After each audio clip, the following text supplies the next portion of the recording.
أصدقائنا اللي جاونا من البلدان الصديقة والشقيقة، ونخصوا بالترحيب مدام مريم كيميناري اللي هي قاضية بباريس. وبطبيعة الحال نرحب بصفة خاصة كذلك بالسادة القضاة والسادة ممثلي النيابة العمومية والسيد عميد كلية الحقوق الأستاذ لطفي المشيشي. باختصار شديد،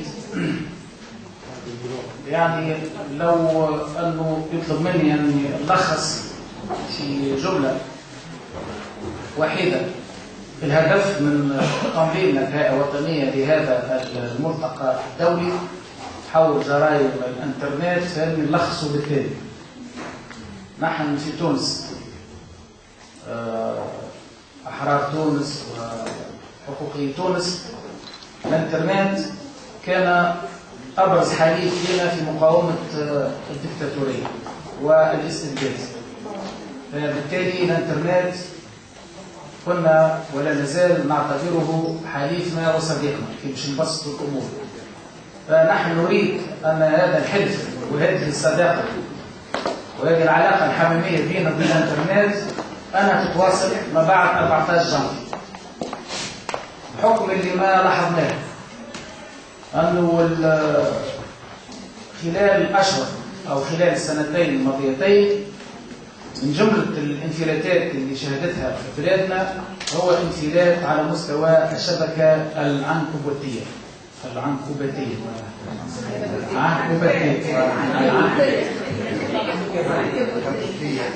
الخيوط هذه الشبكة وعنكبيتها ولا جمع عنكبوت بتاعها يعني في بعض الأحيان تقوم بأشياء غير لائحة. هناك جرائم عديدة ترتكب في كل لحظة وفي كل حين بواسطة هذه الشبكة وعلى خيوطها. هناك جرائم كلب، هناك جرائم قذف، اعتداءات على الأشخاص، وبطبيعة الحال هناك كذلك حتى جرائم اللي نجموا نصنفوها بالأخطر، الجرائم الاقتصادية، وحتى هناك جرائم كذلك إرهابية. فالغرض هو أنه هذا الجمع من الحقوقيين من تونس ومن الخارج يدرسوا هذه الوضعية، يتدارسون هذه الجرائم والوضعية معناها الحالية للقانون والتشريع التونسي، وبالمقارنة طبعا مع بعض التشريعات لبعض الدول اللي سبقتنا في محاولتها للحد من خطورة هذه الجرائم. لأنه نحن باختصار نحن مع الحرية، ومن أبرز تجليات الحرية هو حرية التعبير في الانترنت، ولكن بطبيعة الحال نحن كذلك مع الحرية المسؤولة. فنرحب بكل ضيفاتنا وضيوفنا ونتمنى لكم ملتقى طيب وهادئ. أريد أن أختم كذلك بمعلومة ونستغل وجود الأخوات والأخوة الصحفيين. كما تعرفوا تمت المصادقة منذ أول أمس على قانون الهيئة الوقتية للقضاء العدلي، ومجلس الهيئة أمس قرر معناه إصدار بيان يستنكر فيه استبعاد الهيئة الوطنية للمحامين من تركيبة هذه الهيئة. وما أريد أن أقول في هذا الشأن، يعني منذ أن بدأ النقاش حول تركيبة هذه الهيئة وتم تشريكنا في اجتماعين أو ثلاثة على مستوى وزارة العدل، فكان تعاملنا تعامل إيجابي كهيئة وطنية للمحامين، ويمكن حتى وصفه بالبراغماتي. نفسر، نحن ما حبيناش ندخل في مسألة النقاش اللي داير ودار حول هل أنه هذه الهيئة تكون هيئة من القضاة فقط أم أنه تركيبتها تكون معناها مختلطة. وكان الهدف من عدم دخولنا لهذا النقاش هو أنه قلنا المهم أن هذه الهيئة ترى النور، والمهم اللي تصبح في تونس هيئة وقتية للقضاء العدلي، وننهيه ونقطعه مع حالة نعتبرها شاذة وحالة نعتبرها غير طبيعية ما بعد الثورة، أن وزارة العدل ووزير العدل هم اللي يقوموا مقام المجلس الأعلى للقضاء، اللي في مرحلة أولى قالوا تم تجميد نشاطه أو مهامه، ثم فيما بعد استعاد هذا المجلس مهامه وأصبح يقوم بمهام اللي كان يقوم بها قبل 14 جانفي وفي صيغة معناها قانونية مناسبة بطبيعة الحال باعتبار السلطة القضائية وباستقلاليتها. ما حبيناش ندخل في هذا النقاش لأنه حتى لا يقال للمحامين يحبوا يدخلوا في شؤون القضاء، هذا من ناحية، وحتى لا يقال كذلك أن المحامين هم طرف في تعطيل إنشاء وقيام هذا المجلس في انتظار النقاش فيما يتعلق بالمجلس الأعلى للقضاء. ووردت علينا عديد السياق اللي كانت تقريبا جميعها فيها أنه الهيئة الوطنية للمحامين ممثلة. ما حبيناش حتى ندخلوا في عدد أفراد الهيئة 1 2 3 إلى غير، قلنا مش مشكلة، المهم معناها أنه الهيئة الوطنية للمحامين على غرار عديد البلدان تكون ممثلة ولو بصفة رمزية داخل هذه معناها الهيئة. وتفاجأنا أول أمس أن المجلس الوطني التأسيسي استبعد الهيئة الوطنية للمحامين واستبعد بقية الأطراف اللي نحن كنا موافقين اللي يقع معناها استبعادهم، وعوضهم ب5 أساتذة جامعيين من ضمنهم وجوبا زوز يجمع بين التدريس وبين ممارسة مهنة المحاماة. فنحن اللي أثار غضبنا، وحتى لا أقول كلمة أخرى، هو أنه من جهة يقع اعتماد هذه الصيغة معناها المختلطة أو المزدوجة بين قضاة وغير قضاة صلب هذه معناها الهيئة، ثم من جهة ثانية يقع الإقرار بأنه يجب أن يكون من ضمن هؤلاء الأعضاء محامين، ويقع استبعاد الهيئة الوطنية للمحامين من شأن اللي نحن نعتبروه يهمنا. وإذا كان مش يكونوا موجودين محامين داخل مادياته معناها الهيئة، فمن الأولى والأحرى أن يكونوا محامين مرشحين يمثلوا الهيئة الوطنية للمحامين. وذا داخل في سياق كامل قاعدين نلاحظوا فيه في المدة معناها الأخيرة تم استبعادنا من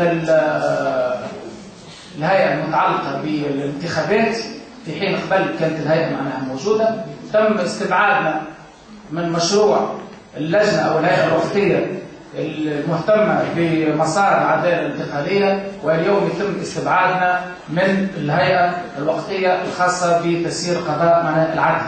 فالرسالة معناها واضحة، لا نريد هيئة وطنية للمحامين، وإذا كان نحتاج إلى محامين فنحن سنختار هؤلاء معناها المحامين وفقا لقياسنا، وفقا لهوانا، وفقا لانتماءاتهم السياسية اللي باش تكون معناها بطبيعة الحال مكرسة من خلال انتخابهم من خلال المجلس الوطني التأسيسي اللي هو في الأخير هو يمثل الأحزاب. فهذه ضربة للهيئة الوطنية للمحامين لن نسكت عنها، نعتبروه حتى من قبيل نوع معناها من الإهانة لنا، لن نسكت عليها. قبلتوا بالمحامين، فإذا تقبلوا المحامين يمثلوا الهيئة الوطنية للمحامين اللي هي الهيئة الوحيد اللي يمثل المحاماة في تونس. وهذا زاد تسييس نوع معناها من التسييس الغير معناها مباشر لهذه معناها الهيئة.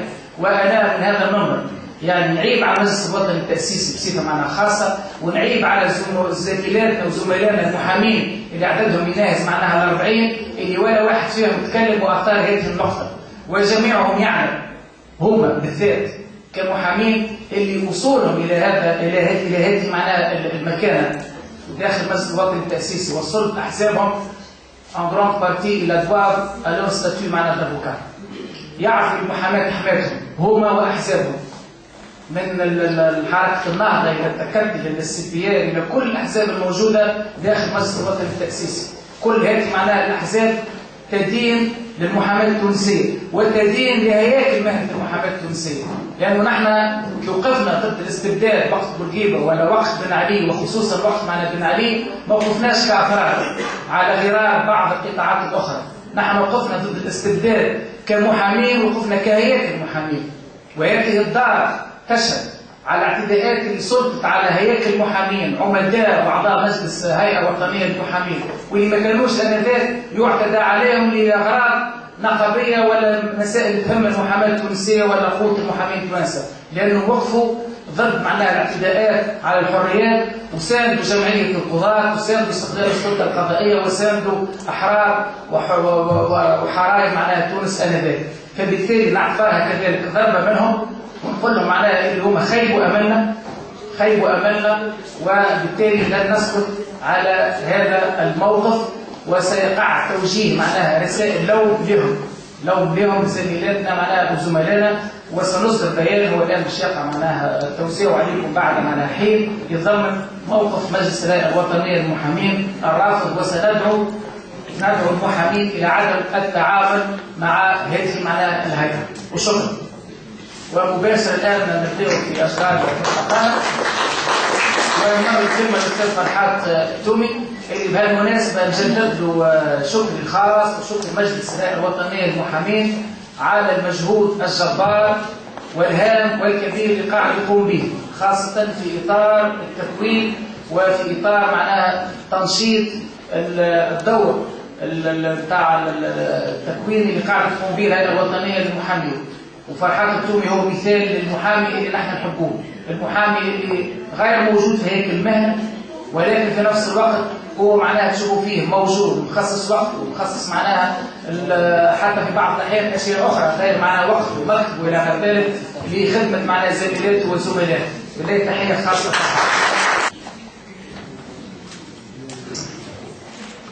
سيد العميد، زميلاتي زملائي ضيوفنا الأكارم، أشكر السيد العميد كلمته الرقيقة، وألقي هذا التقرير الافتتاحي الذي أليت على نفسي أن يكون محررا باللغة الفرنسوية حتى يكون لعملنا هذا امتداد عبر مؤسسات ومنظمات دولية لحماية والأفراد والمؤسسات من الجرائم المعلوماتية. Monsieur le bâtonnier,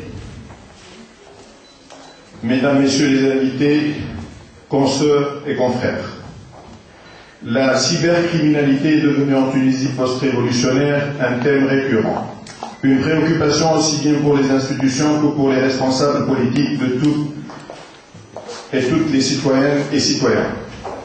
À travers les réseaux, des atteintes quotidiennes sont préférées à l'égard des personnes et des responsables de tout genre. Des atteintes qui pour certains seraient le corollaire inévitable et nécessaire de la libre expression, du droit à la parole tant confisqué. Libérés de la dictature, les Tunisiennes et Tunisiens se sont adonnés à une littérature nouvelle, mélangeant échanges d'informations, commentaires sur l'actualité politique, mais aussi dans certains cas des propos diffamatoires, insultes et accusations proférées à l'égard des institutions et des personnes. Au travers du réseau de Facebook, notamment, des officines de tout genre, associations de fait ou de droit, ont proliféré, certaines profitant de cette liberté naissante, de ce droit à la parole éclos dans un environnement dont les contours n'ont pas encore été cernés par la législation post-révolutionnaire, appellent au crime, à la haine et au djihad pour certains.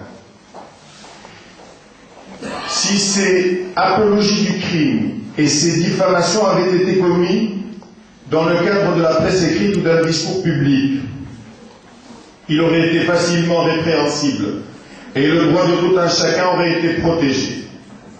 Face à cette situation nouvelle, à cette criminalité diffuse, à la location géographique difficile, sinon par moments impossible, à ce réseau permettant à des entités de se cacher derrière de faux noms, de fausses qualités, où on prend dans certains cas l'identité d'autres personnes. Est-ce ce que la législation tunisienne actuelle permet de poursuivre efficacement ces criminels, de les faire arrêter et de les présenter à la justice? C'est la question que se posera notre rencontre de ce jour. Est-ce que les victimes parties civiles disposent des moyens de droit leur permettant d'être présentes, de participer aux enquêtes, de demander au juge d'instruction d'effectuer en vue de la découverte de la vérité certaines investigations ou d'auditionner certains individus? Consoeurs et confrères, Vous connaissez la réponse à ces questions? Évidemment, non. Il n'existe pas encore en droit tunisien un arsenal législatif pour les défenses des victimes dans un procès pénal. L'article 50 du Code des procédures pénales tunisien définit le rôle du juge d'instruction comme ayant pour mission d'instruire des procédures pénales, de rechercher diligemment la vérité et de constater tous les faits qui serviront à la juridiction de jugement pour fonder sa décision. Face à la question, quel sens donner au terme instruction dans le cadre de la cybercriminalité, l'arsenal instructionnel mis à la disposition du juge d'instruction s'avère inadapté. Le juge d'instruction, nous rappelle l'article 53 du Code des procédures pénales, entend les témoins, interroge les inculpés et procède aux constatations sur les lieux, aux visites domiciliaires et à la saisie des pièces à conviction. Vous en convenez que dans la cybercriminalité, il ne peut en être ainsi. Certes, en vertu de l'article 53, l'alinéa 2e, le juge d'instruction peut ordonner des expertises dans le cadre de la commission rogatoire. Quel contrôle peut-il avoir sur ces expertises? Et dans quelle mesure ces expertises pourront-elles permettre au juge d'instruction d'identifier le coupable, de cerner les faits incriminés dans le temps et surtout dans l'espace? Et quelle est la valeur juridique que l'on peut accorder à ces expertises si tant est qu'expertise et instruction peuvent, dans le cadre de la cybercriminalité, être considérées comme des synonymes? L'article 56 du Code des procédures permet au juge d'instruction de se transporter sur les lieux d'infraction ou au domicile de l'inculpé ou à tout autre endroit où l'on présume pouvoir trouver des éléments utiles à la manifestation de la vérité. Dans le cadre de la cybercriminalité, ce transport ne peut s'effectuer qu'au travers des réseaux numériques sans aucune matérialité physique.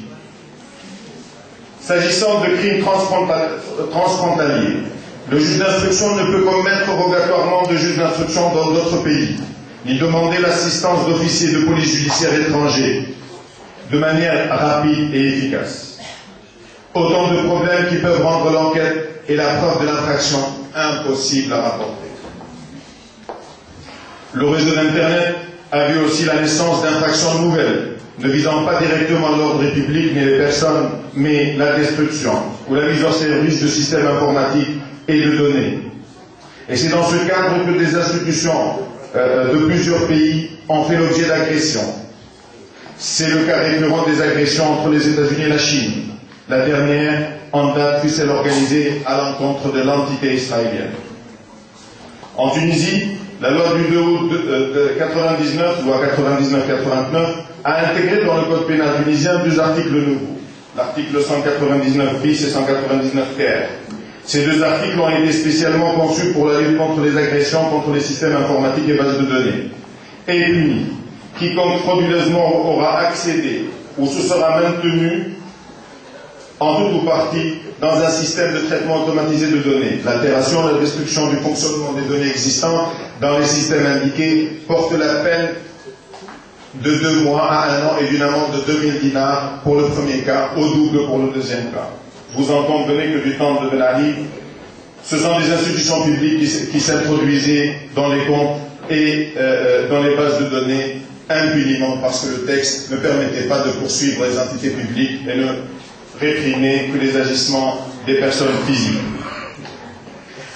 L'atteinte à l'intégrité morale des personnes a été laissée en dehors des dispositions du code pénal et fait partie du code des télécommunications, qui dans son article 86 édicte succinctement un délit spécifique. Quiconque aura sciemment nui au tiers ou perturbe leur quiétude, voyez un peu de quelle littérature il s'agit, ou perturbe leur quiétude à travers les réseaux publics de communication est puni d'un emprisonnement d'1 an à 2 ans et d'une amende de 200 à 1000 dinars.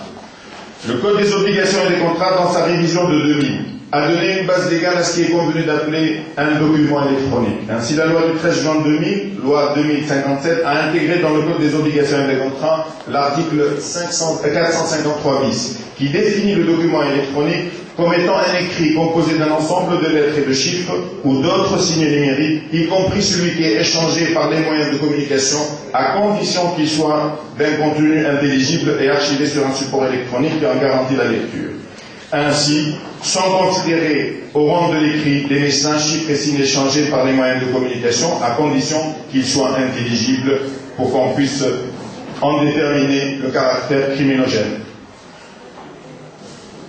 Mesdames, Messieurs, vous en convenez que cet ensemble de textes, épars et incohérents, ne peut constituer un arsenal efficient pour la lutte contre la cybercriminalité.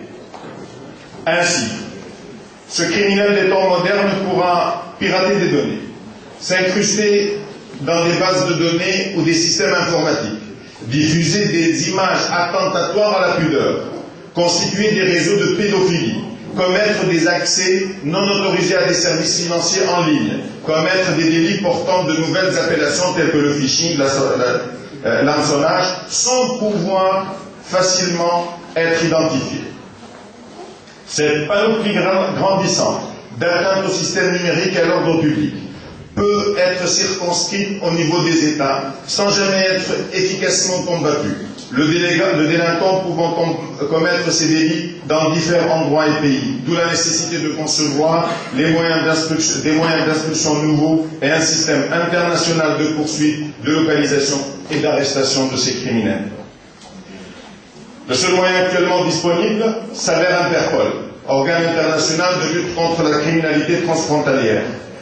Interpol a engagé avec l'ICANN, l'International Corporation of Assignment, depuis 2011 des rencontres afin de faire évoluer la collaboration internationale entre les États en vue de lutter contre la cybercriminalité. Dans une déclaration de presse, Rob Baston, président directeur général de l'ICANN, affirmé: nous cherchons à obtenir un engagement actif des services chargés de l'application de la loi au sein de notre communauté qui est composée de multiples parties prenantes et où tous sont les bienvenus. Nous reconnaissons Interpol comme un acteur international décisif dans ce domaine. Interpol vient de rejoindre le comité consultatif gouvernemental au sein de l'ICANN en tant qu'observateur. Le secrétaire général d'Interpol avait déclaré à la même occasion: Internet ne connaît pas les frontières. Il en va de même pour les malfaiteurs qui l'utilisent. Le rôle d'Internet de la société continuant à prendre de l'ampleur et de l'importance, il est essentiel qu'Interpol continue à créer des ponts entre la communauté internationale des services échangés, de l'application de la loi et l'ICANN, afin de faire progresser les pratiques liées à la sécurité d'Internet au bénéfice de tous. Mesdames, Messieurs, la journée de ce 26 avril 2013 a été voulue et organisée par l'Ordre national des avocats de Tunisie en vue d'entamer une réflexion entre juristes sur ce sujet.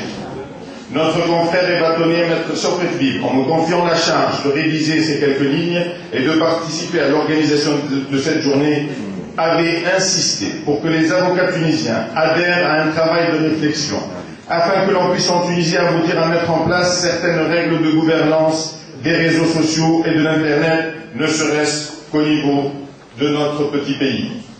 Les avocats tunisiens donneront l'exemple en matière de communication au travers des réseaux, l'exemple du respect de la vie privée, de l'intégralité morale des personnes et des institutions, et que le réseau soit réellement un espace d'expression libre et d'accès à l'information, loin des atteintes aux personnes, aux institutions et aux systèmes d'information. L'idée que les ordres d'avocats évolueraient vers une autorité de régulation n'est pas ignorée par notre institution ordinale, qui œuvrera pour qu'une telle orientation voie le jour en Tunisie et à travers le monde. Les réseaux ont été utilisés en Tunisie et ailleurs, dans certains cas, par une nouvelle population de criminels qu'il faudra étudier et connaître. La criminogénèse, à la base de ces comportements déviants, gagnerait à être elle aussi connue des juristes et des autorités chargées des enquêtes, afin que les moyens de lutte appropriés à la nature de cette délinquance nouvelle, ces criminels des réseaux, poussent parfois à la haine, au crime. Et il est temps que la société civile, les partis politiques et nos institutions prennent du recul par rapport à ce qui se passe et élaborent ensemble un pacte d'honneur qui, sans être réducteur des libertés individuelles, garantissent aux femmes et aux hommes de notre pays, citoyens du monde, l'accès à l'information et la liberté d'expression, sans pour autant constituer un élément d'agression, de règlement de compte ou d'expression de pulsions pathologiques dans l'anonymat et la solitude dont la relation avec la machine faciliterait l'expression.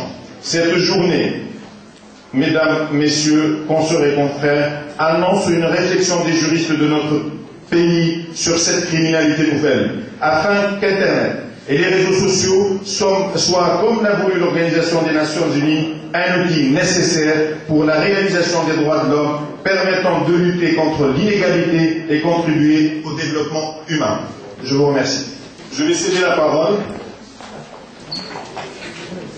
à Madame Myriam Kemener. Madame Myriam Kemener est procureure adjointe au pôle criminel du tribunal de grande instance de Créteil. Elle est depuis 2 ans, elle est spécialisée dans ces questions de cybercriminalité, est membre de plusieurs associations, notamment au sein du ministère de la Justice français, et justement de la commission intergouvernementale auprès des Nations Unies sur la réflexion et l'adoption de systèmes unifiés de lutte contre la cybercriminalité. Madame, je vous cède la parole.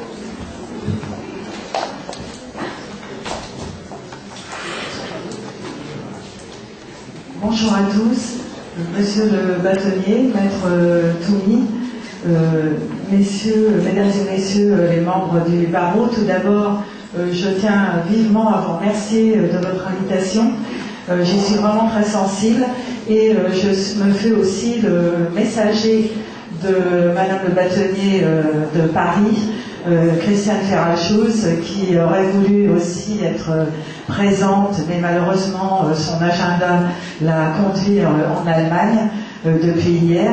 Mais si je suis parmi vous aujourd'hui, c'est grâce à elle, puisque nous travaillons depuis plusieurs années ensemble et je fais partie de son association, la DIGE, qui réfléchit et contribue à avancer sur ce domaine qui est le droit de l'Internet et la cybercriminalité. Donc pour moi c'est un honneur d'être là. Je suis effectivement aussi l'actualité qui a animé et qui a bouleversé la Tunisie, je tenais à le dire, et je sais que vous allez de l'avant à travers justement cette journée, puisque la cybercriminalité, à mon sens, est la délinquance d'avenir. Et il faut vraiment s'approprier le sujet, faire évoluer les règles de droit, et je pense aussi qu'on peut le faire ensemble, puisque en France, je vais vous présenter notre expérience et notre législation, et bien évidemment, cette évolution s'inscrit dans une démarche internationale que j'évoquerai cet après-midi. Donc, mon propos, je mettrai à votre disposition ma présentation. Je vais vous présenter donc les infractions pénales. Évidemment, le droit pénal ne peut être efficace qu'à la condition qu'il y ait aussi des règles de procédure pénale.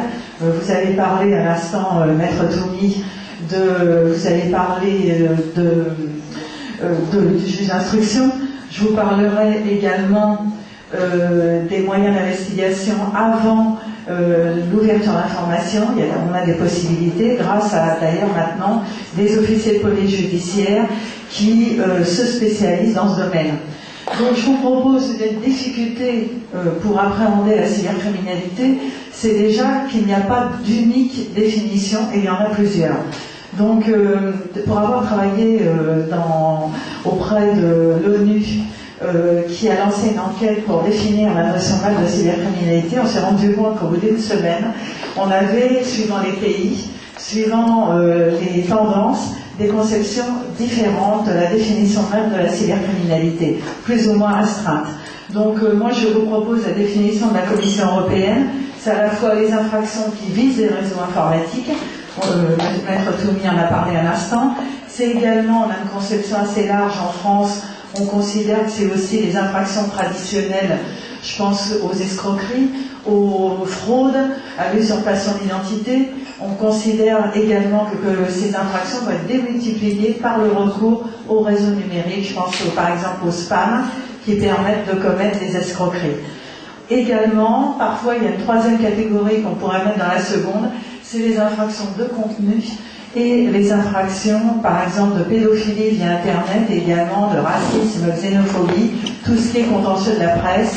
Et effectivement, c'est un domaine, et je comprends volontiers, qui vous préoccupe largement, compte tenu du fait que Internet permet de véhiculer des propos absolument innommables et qu'on doit réprimer.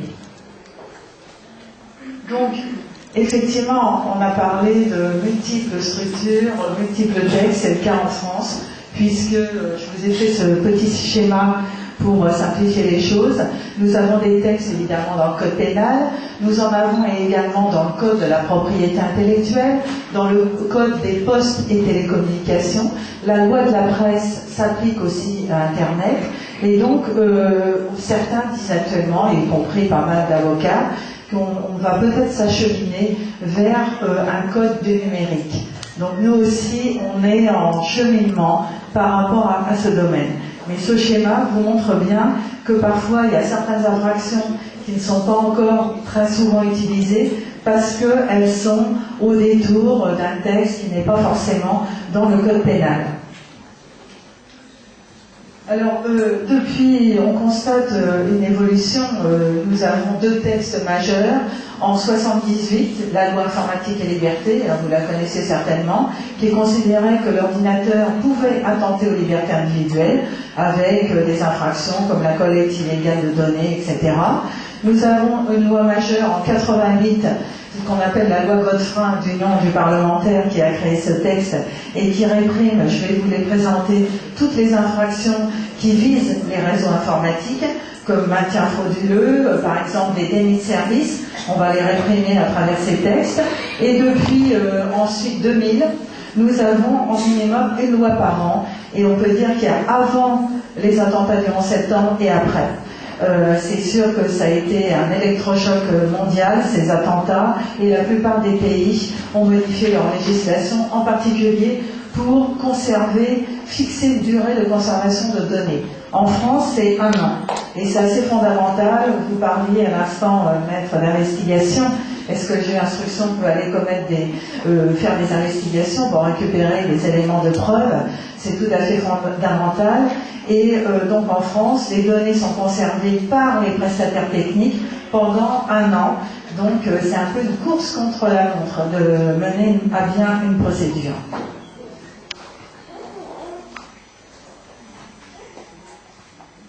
Alors, je vais en venir aux infractions.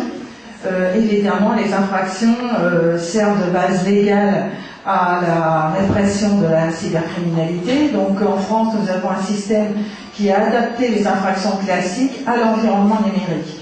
Par exemple, on a beaucoup d'affaires de fraude, d'escroquerie en bande organisée, où on peut justement poursuivre en fait des cyberdélinquants.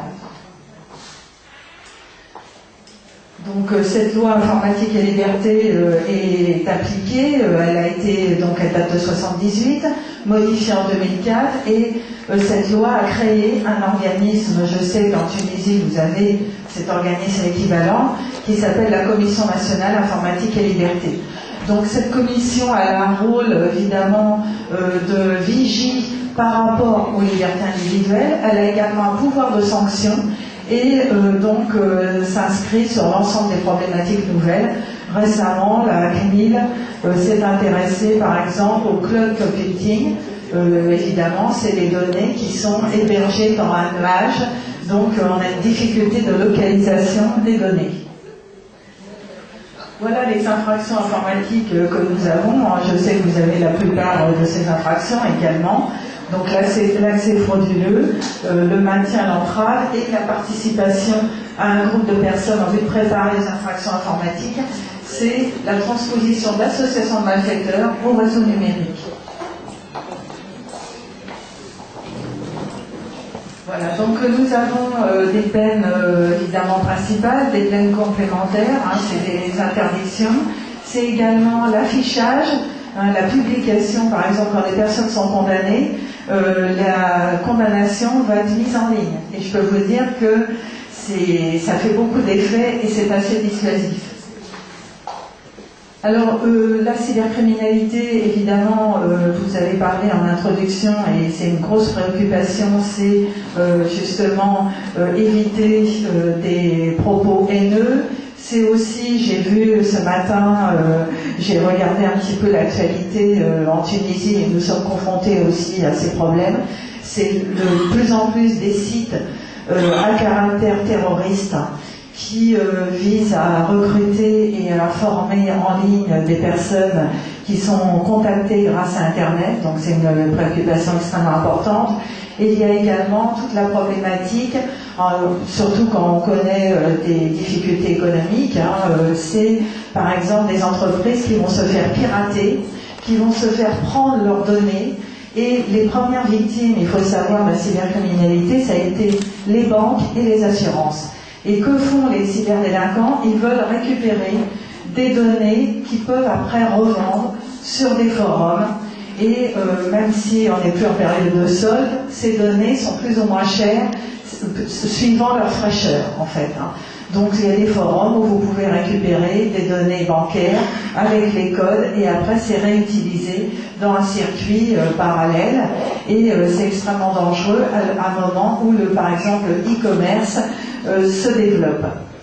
Alors j'ai résumé, j'ai essayé de mettre sur un slide l'ensemble des textes que nous avons et je vais vous les commenter assez rapidement. On peut dire que depuis 2000, nous avons donc des textes pour à la fois renforcer l'arsenal législatif, renforcer l'arsenal en matière de procédure pénale. Par exemple, ces lois qu'on appelle les lois LOPSI, c'est la possibilité, par exemple, de faire l'interception du réseau Internet.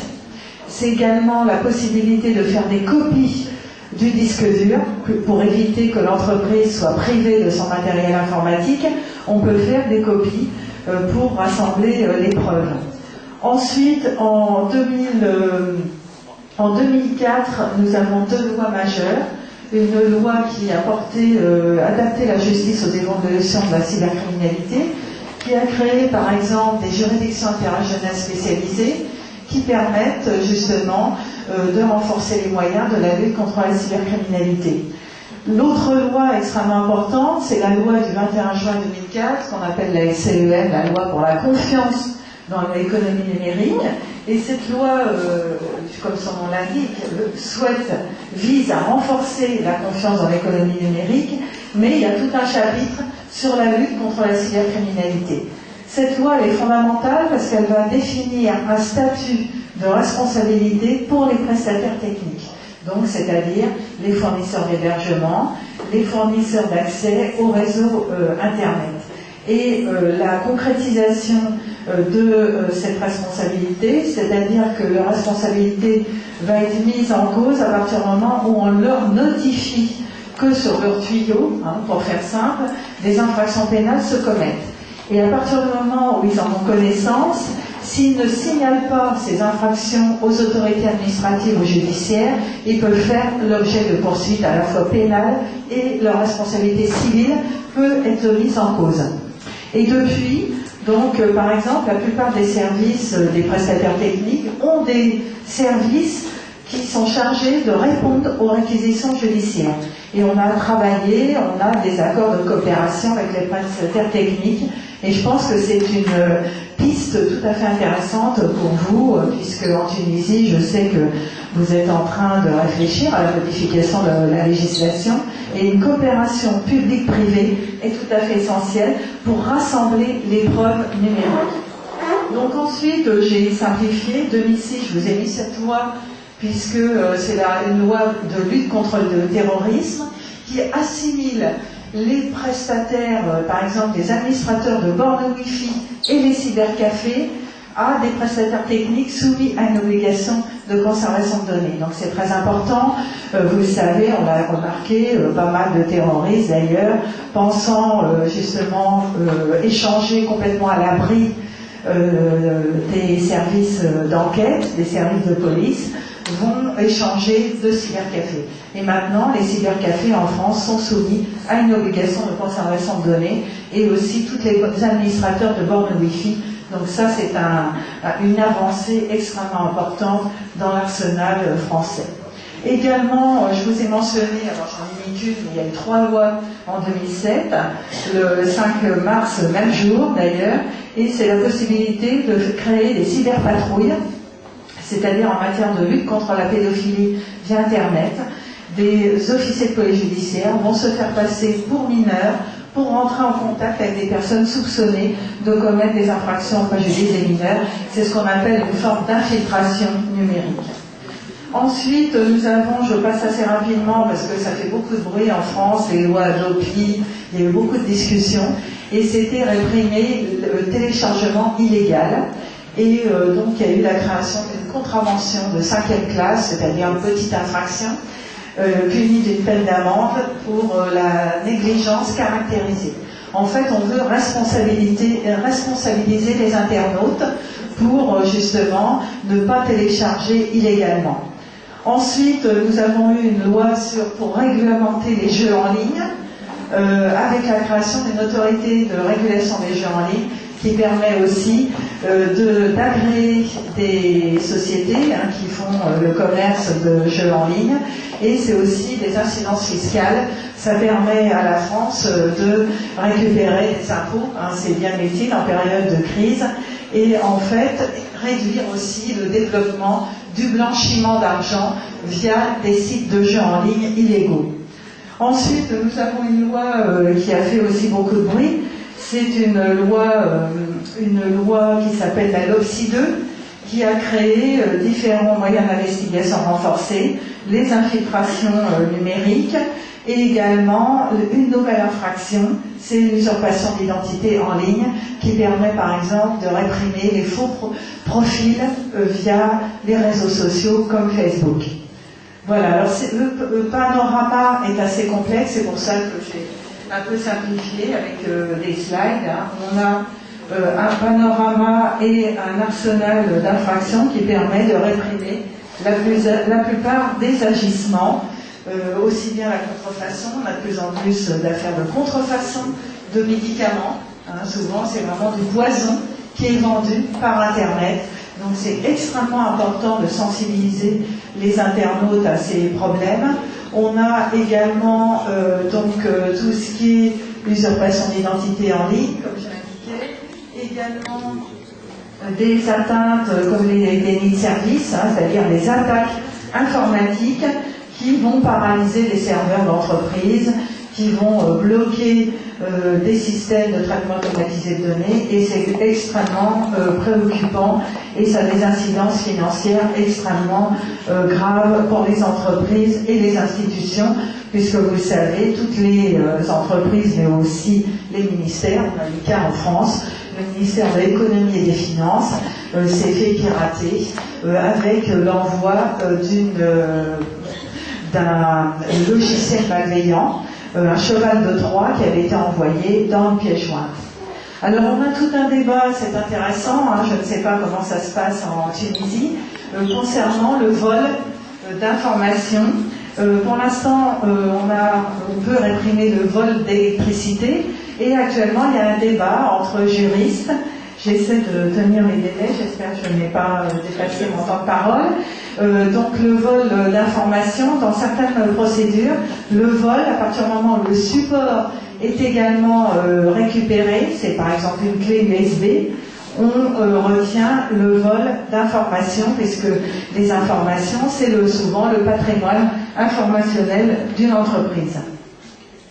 Alors voilà aussi un article, alors là en France c'est un contentieux de masse, on a beaucoup d'affaires qui aboutissent, c'est tout ce qui est diffusion d'images, et souvent par exemple on a des dossiers avec des affaires concernant des viols, agressions sexuelles, et également, vous avez parlé tout à l'heure de toile, Monsieur le bâtonnier, effectivement, on a souvent des personnes isolées socialement, mais qui ont tissé leur toile et qui échangent des images de mineurs à caractère pédophile, et c'est un contentieux où on a vraiment des réponses tout à fait sévères, et avec des réseaux qui sont démantelés.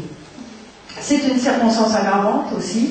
C'est assez intéressant de voir que l'utilisation d'un réseau de télécommunications pour certaines infractions, comme les infractions en matière de mineurs, également en matière de contrefaçon, c'est une circonstance aggravante quand les faits sont commis via le recours à Internet.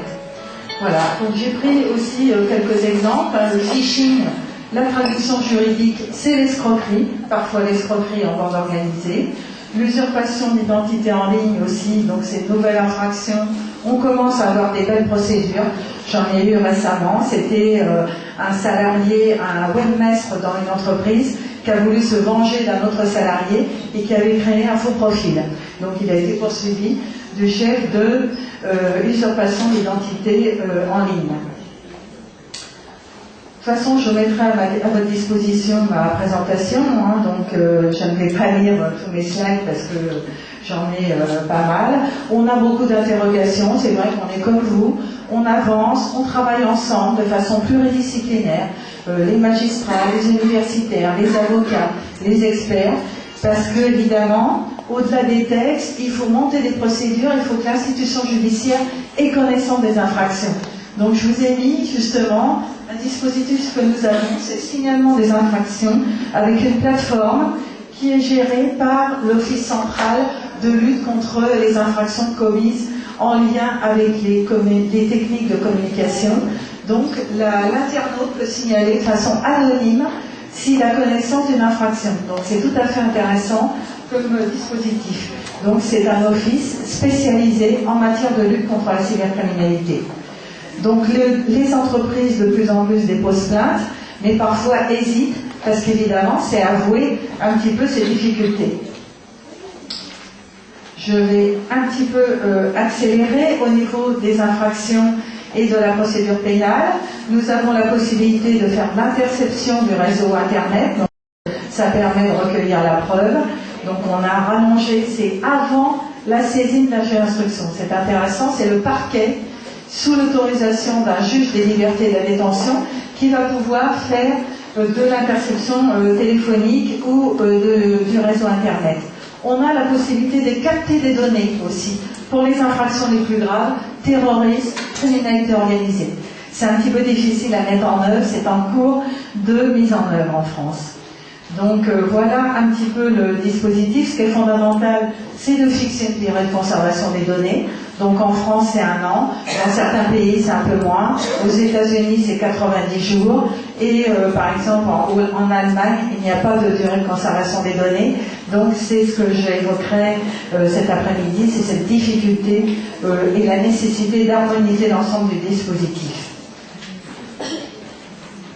Donc les circonstances aggravantes, il y en a une autre qui est très intéressante, c'est la bande organisée.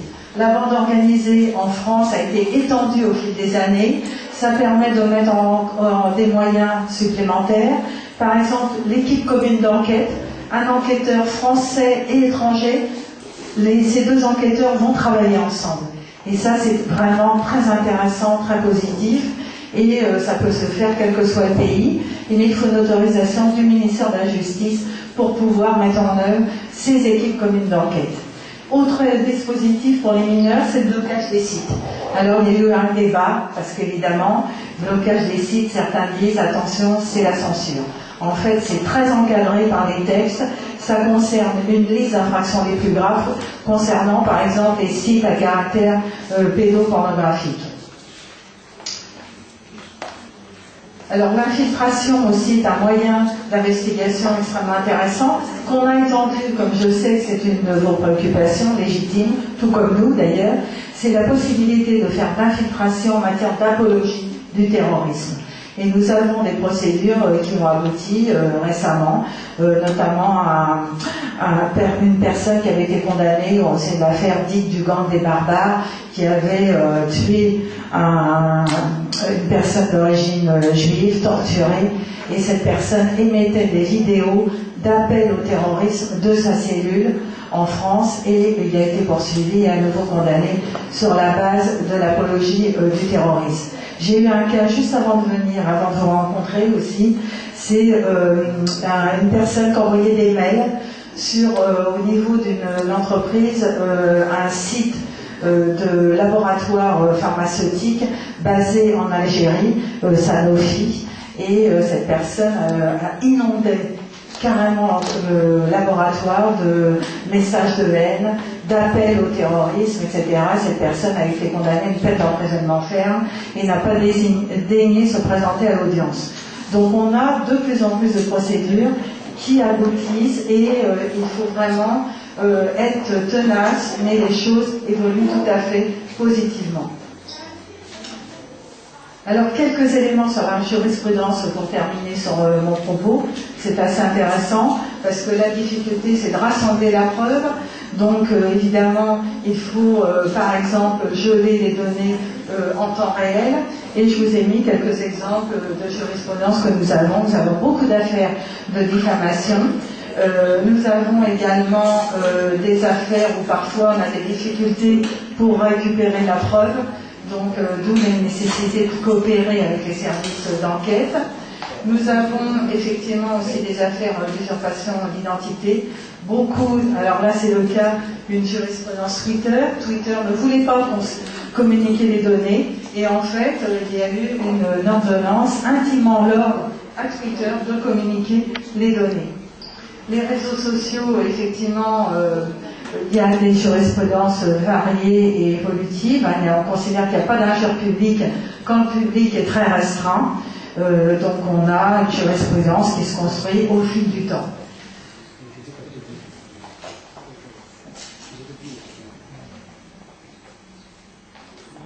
Également, c'est une jurisprudence effectivement toute récente et qui fait l'objet de beaucoup de commentaires en France.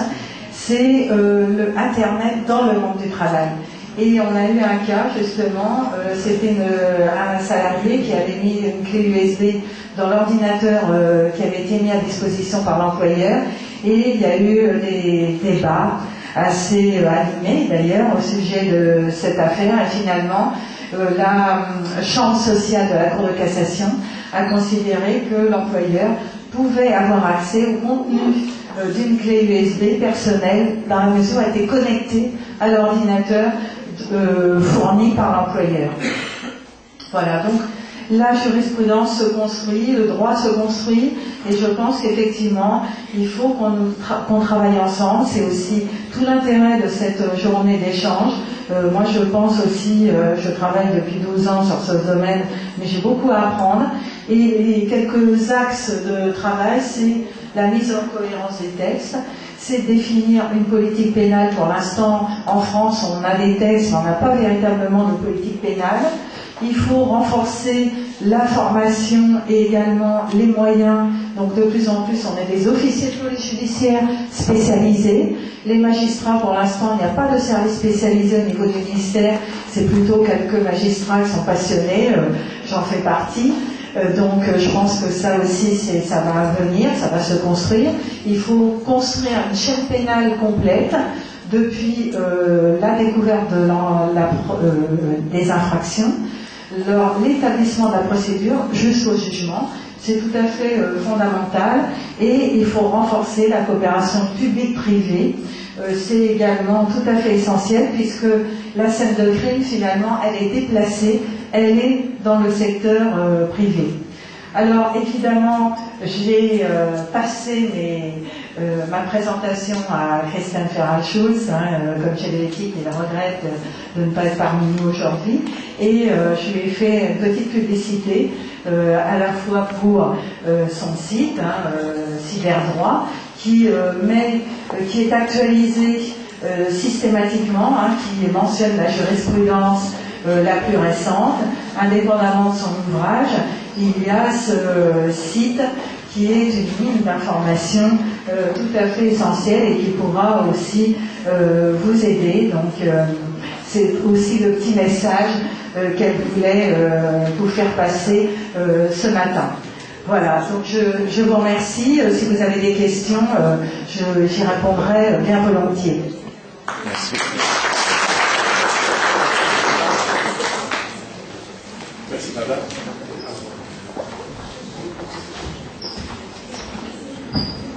Notre consoeur, maître Christiane Ferral-Schulz, justement, aurait aimé être parmi nous aujourd'hui. C'est l'avocate la première spécialisée dans la cybercriminalité et qui a un traité le plus grand justement sur le cyberdroit. Nous la remercions tous. Elle nous a offert une copie pour la bibliothèque du barreau, une copie de son traité sur le cyberdroit. Donc, encore une fois, merci. Et on passe pour être un peu en harmonie avec ce qui vient d'être dit à notre confrère Shamsuddin Barnat, je m'excuse, sur les infractions pénales dans l'ordre numérique en droit tunisien, aspect législatif et jurisprudentiel. Si Shamsuddin, laquelle kalima?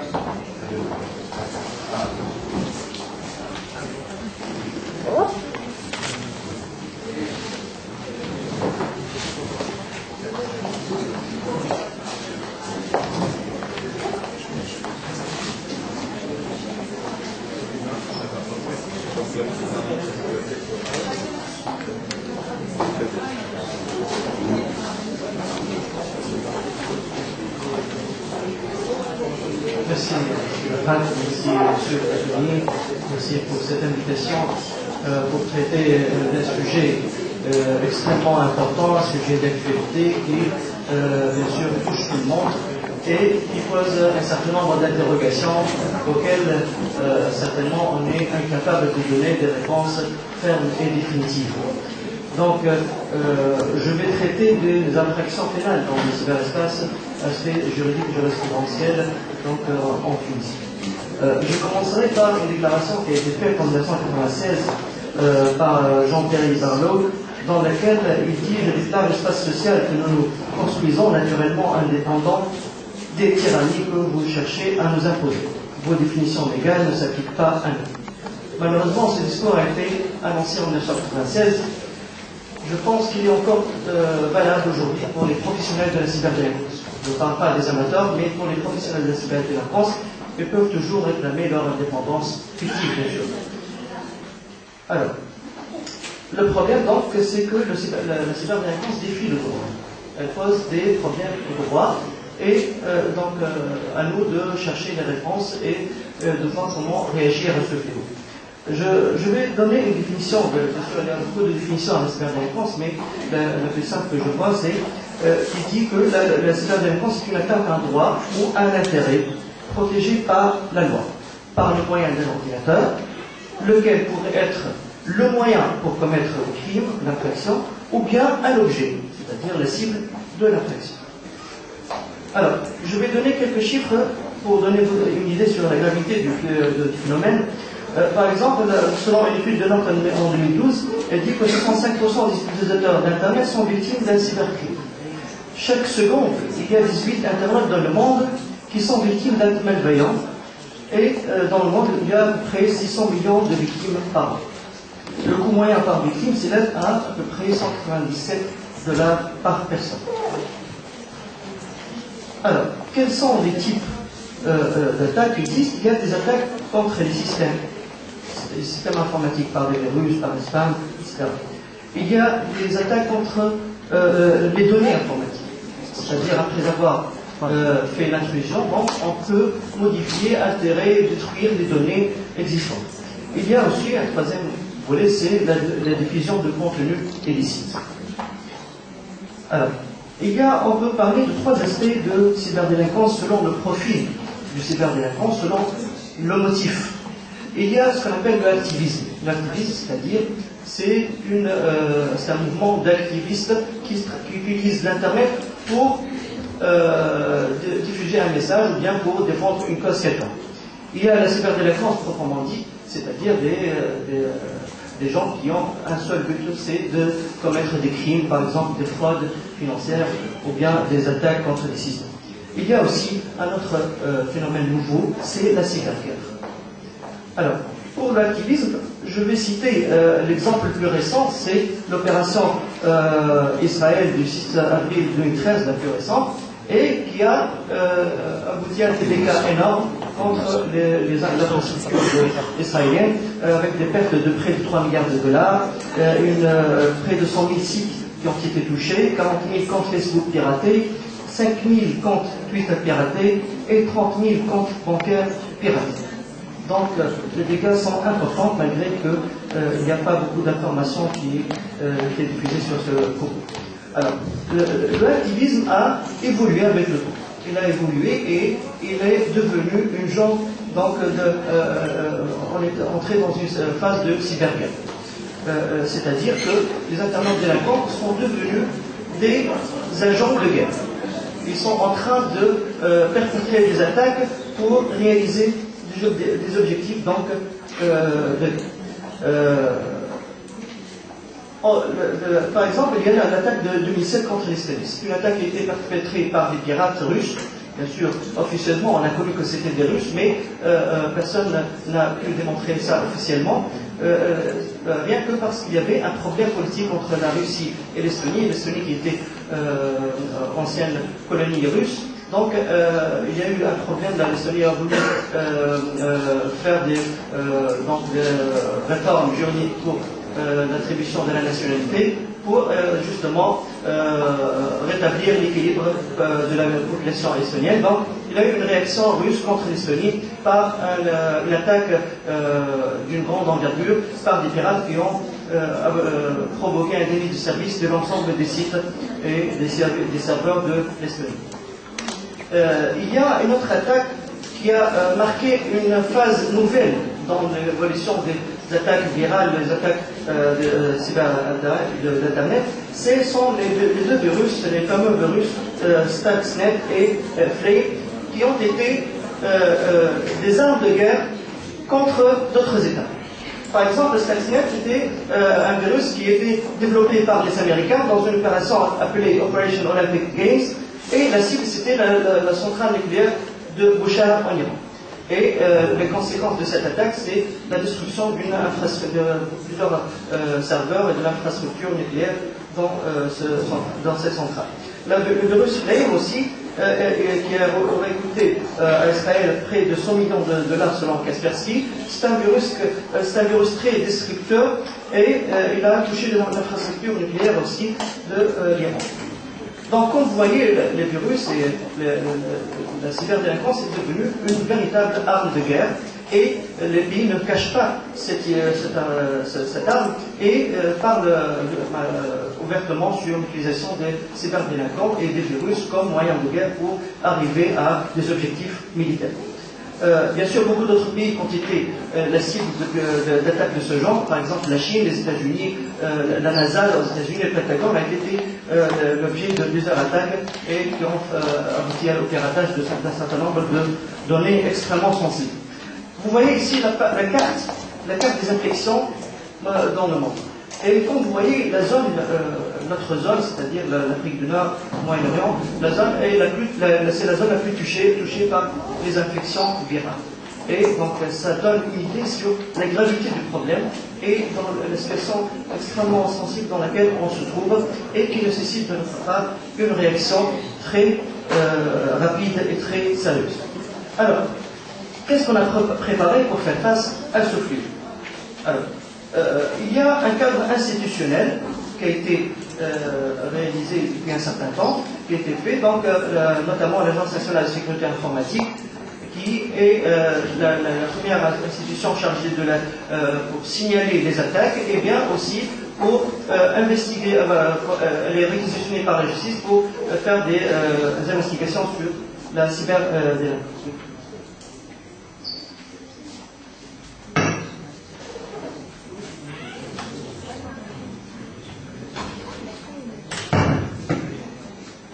Il y a aussi d'autres institutions comme l'ATI, et la dernière en date, c'est l'Agence technique de communication qui a été annoncée dernièrement par le ministre de l'Intérieur et qui va se charger justement de la lutte contre la cyberdélinquance, et elle pourrait remplacer l'ANSSI et l'ATI auprès de la justice. Le cadre juridique, on a deux types de règles généralement, les règles pour le contenant et les règles pour le contenu.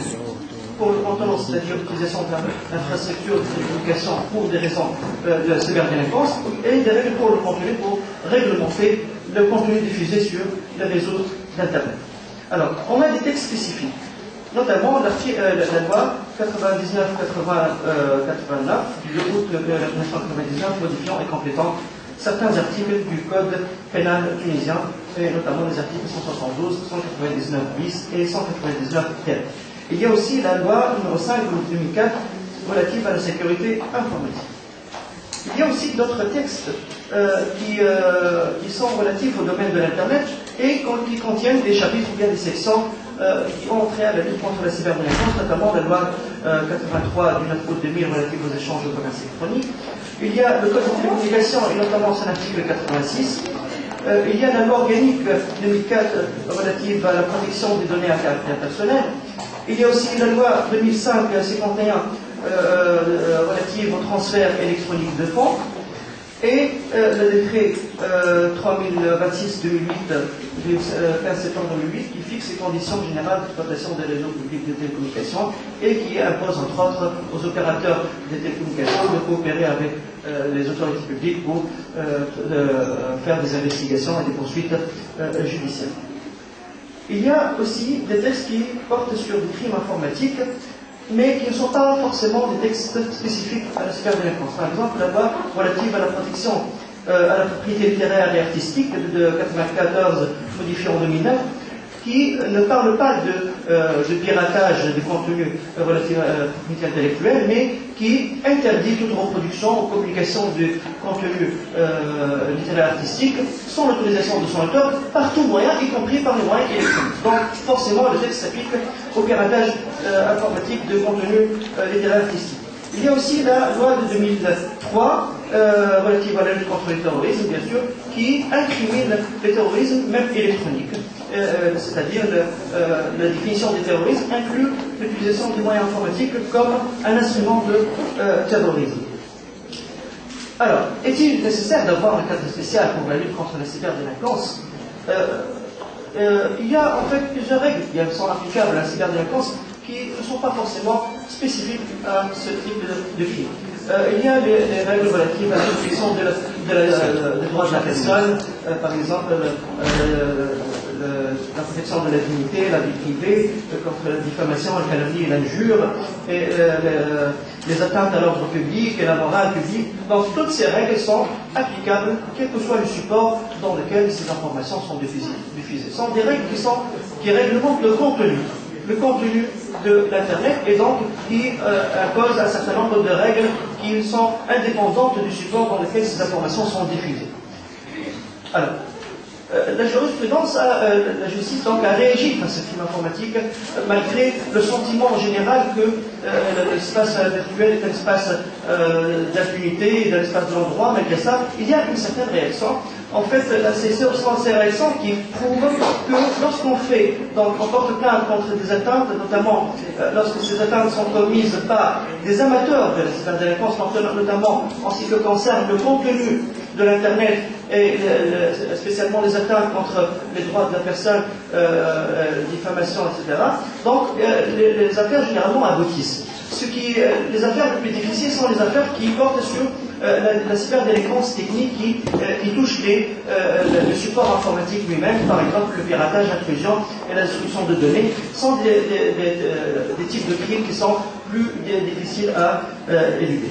Donc il y a l'arrêt de la Cour d'appel, par exemple, de 92, avant l'arrivée de la loi 99, dans lequel, qui a été confirmé par la Cour de cassation, qui a appliqué dans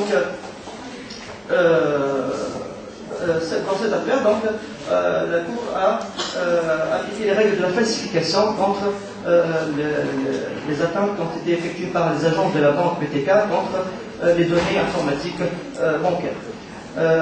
Il y a aussi la fameuse affaire de Richard Afewi, qui était donc sous la dictature, était activiste pour la protection des droits de la femme, et qui a été jugé pour avoir diffusé sur Internet certainement vous rappelez de la fameuse rumeur sur l'enlèvement des enfants, et qui a été donc poursuivie pour ces rumeurs. Elle a été condamnée à 8 mois de prison ferme sur la base de l'article 121 ter du Code pénal. Et c'était la première fois qu'on applique le Code pénal sur Facebook.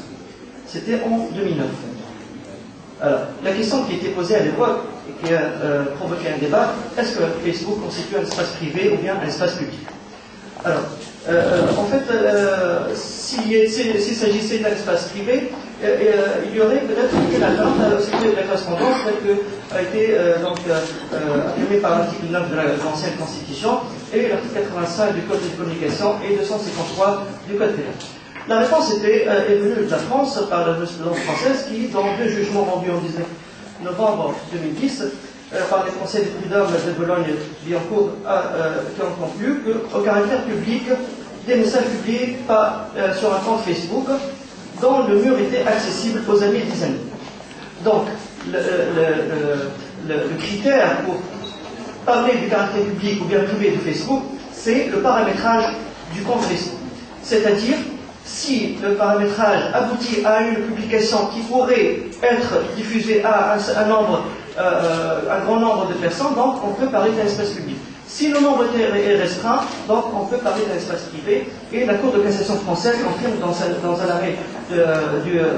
un dernier arrêt qui est très récent, le 10 avril 2013, que donc, le message qui s'adressait à 4 personnes agréées par le titulaire du compte ne constitue pas une injure publique. Alors, parfois les règles classiques sont en quelque sorte inadaptées à la cyberdélinquance. Par exemple, dans un jugement du tribunal de première instance Tunis, le 9 février 2010, une personne a été condamnée pour un acte d'interception pour des données personnelles, numéro de carte bancaire. Donc un jeune Tunisien avec la collaboration d'un réseau international de hackers qui ont utilisé le fichier. Alors, le fondement du jugement était l'application de l'article 258 du Code pénal qui parle du vol, bien sûr. Or, le vol, on sait que la définition de vol, c'est la soustraction de choses. La chose, c'est-à-dire des choses matérielles. Or, les données informatiques ne sont pas des choses matérielles, et donc, là, on peut trouver une certaine inadéquation de l'application de cet article, et le tribunal aurait pu appliquer l'article 199 du Code pénal, malgré que cet article ne parle pas justement de l'interception proprement dit, techniquement, mais en quelque sorte, on peut trouver une façon de l'appliquer. Il y a aussi la loi, bien sûr, la loi de 2004 relative à la protection des données personnelles, qui aurait pu être appliquée dans cette affaire. Il y a aussi d'autres affaires fameuses qui ont abouti à l'application de règles générales, classiques et des règles spéciales. Par exemple, la fameuse affaire de Razi Beji et Jebel Meji, qui ont été condamnés à 7 ans et demi de prison et 1200 dinars d'amende chacun pour avoir diffusé sur Internet des caricatures et un contenu qui méprise l'islam et son prophète. Alors, le jugement du tribunal de première instance de la Mehdi a été confirmé par la Cour d'appel de Monastir le 25 juin 2012. Alors, le fondement de ces deux décisions, c'était l'article 121 ter et 226 bis du Code pénal, en plus de l'article 86 du Code des télécommunications. Il y a d'autres affaires qui ont abouti, notamment l'arrêt de 22 mai 2010 par la Cour d'appel, qui a abouti à la condamnation d'un jeune à 4 mois de prison pour avoir diffusé sur Internet des photos obscènes de son ami. Et il y a notre jugement de la première instance de Tunis 2004 qui a abouti à la condamnation de 8 internautes pour une affaire qui a un rapport avec la lutte contre le terrorisme. Et c'était des peines sévères, 26 ans de prison, juste pour avoir téléchargé des documents sur Internet. Alors, quelles sont les caractéristiques générales de la législation tunisienne? La caractéristique générale, c'est qu'on a des textes qui sont éparpillés, des textes qui sont donc faibles, lacunaires et caduques, et on trouve beaucoup de problèmes au niveau de la terminologie et de la définition des crimes. Et donc, peut-être, on a, je cite ici la Convention de Budapest 2001, entrée en vigueur en 2004, qui pourrait peut-être être une solution pour combler les lacunes qui se trouvent dans la législation tunisienne. Et peut-être, comme l'exemple français, on pense peut-être à un code, totalement, donc un code pour les crimes informatiques, ou bien pour la cyberdélinquance, qui pourrait rassembler tout type de crimes confondus dans un même texte avec toutes les procédures, tous les détails de techniques d'interception, comme la loi LOPSI en France, LOPSI 1 et 2, qui réglemente les techniques d'interception des données. Et donc, on a réellement un grand vide juridique en Tunisie. On essaie avec les moyens de bord de combattre cette cyberdélinquance, mais on aurait pu avoir des textes plus précis qui nous épargnent de toutes les difficultés juridiques possibles. Alors, mais tout n'est pas que du droit.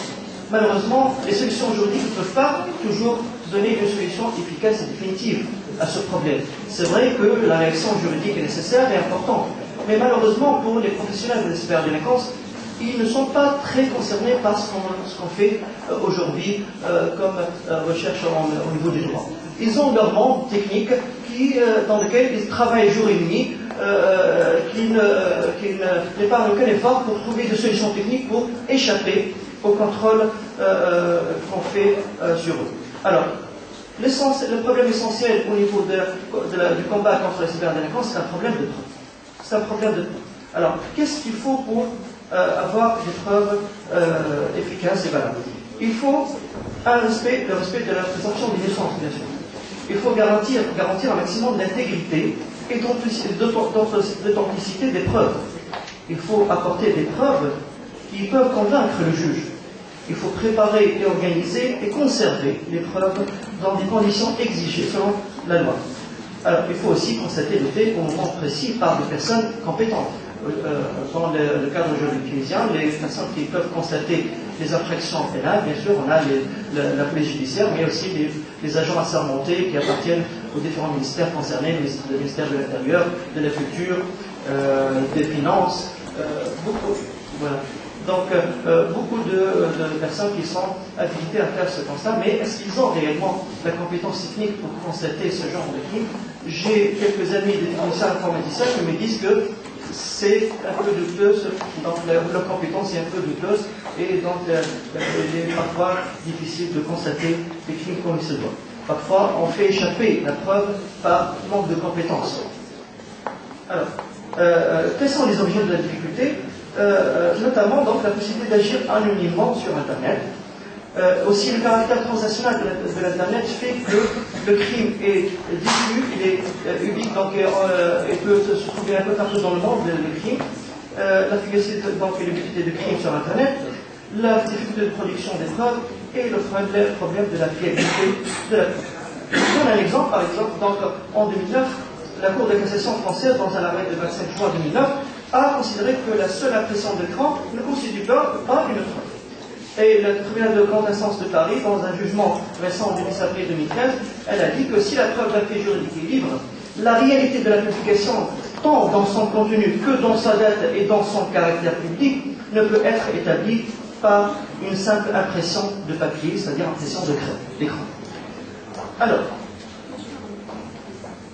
il y a des problèmes techniques, donc je vais parler un petit peu des éléments techniques sur la preuve. Dans la lutte contre la cyberdélinquance, il y a deux problèmes. Il y a le problème de la localisation et de l'identification. Alors, la localisation des cyberdélinquances. Comment on fait donc la localisation? La localisation se fait par ce qu'on appelle les fichiers log. Les fichiers log sont les fichiers qui contiennent les données de la connexion de l'Internet. Elles contiennent la date lors de la précise de la tentative d'accès, l'adresse IP du client, le fichier cible, le système d'exploitation utilisé, le navigateur, et la personne fournie par, donc la réponse fournie ici par les fournisseurs de services qui détiennent les informations relatives aux données de connexion. Alors, l'adresse IP, donc je vais expliquer un petit peu, l'adresse IP c'est l'adresse identifiant numérique des ordinateurs. Et les adresses IP sont attribuées par les fournisseurs d'accès. Et on a deux types d'adresses IP. Des adresses IP dynamiques et des adresses IP statiques. Les adresses IP statiques sont attribuées aux institutions et établissements officiels et les adresses IP dynamiques sont attribuées donc, aux utilisateurs ordinaires. Le mode de fonctionnement, donc le fournisseur d'accès, il fait la combinaison entre l'adresse IP qu'il a attribuée et les données nominatives de la personne à laquelle appartient l'abonnement, et donc à partir de ces données, on peut dire que telle personne X ou Y, elle a fait telle connexion à un tel moment précis. Mais il existe des situations où il est parfois difficile de deviner l'adresse IP réelle parce que les cyberdélinquants détiennent des moyens techniques qui permettent de dissimuler et de cacher l'adresse IP. Et ceci constitue un obstacle devant la localisation. Il y a aussi l'adresse MAC, ce qu'on appelle l'adresse MAC. C'est une adresse physique, ce n'est pas une adresse logique. C'est une adresse physique qui est attribuée par le constructeur de la machine et qui se trouve dans la carte mère, la carte réseau de l'ordinateur. Alors, cette adresse MAC et normalement elle est définitive, on ne peut pas la supprimer. Mais les internautes cyberdélinquants ont malheureusement trouvé le moyen comment cacher l'adresse physique par une adresse différente par l'utilisation de logiciels. Donc c'est un autre obstacle donc, face à la localisation. Et si on ajoute ici les problèmes des Wi-Fi et des Publinet, donc on se trouve dans d'autres problèmes. Alors en France, vous avez dit qu'il y a désormais une réglementation pour les réseaux Wi-Fi, pour ceux qui fournissent un accès libre Wi-Fi, mais malheureusement cette réglementation trouve beaucoup de mal à être appliquée d'une manière efficace et les internautes donc peuvent appliquer. Alors, mais la localisation n'est pas c'est pas le but ultime, c'est pas un but en soi. La localisation, c'est un moyen pour identifier la personne. Donc la localisation ne suffit pas pour déterminer la personne responsable et pour imputer l'acte à une personne quelconque. Il faut l'identifier. Et là, on fait recours aux moyens classiques d'identification par les données qui sont diffusées, qui se trouvent sur Internet, notamment les cookies et les informations fournies par les internautes dans la toile, à travers les réseaux sociaux par exemple, ou bien à travers les boîtes email, et qui, lorsqu'on combine les données visibles avec les données qui ne sont pas visibles, on peut arriver à un résultat dans la plupart des cas.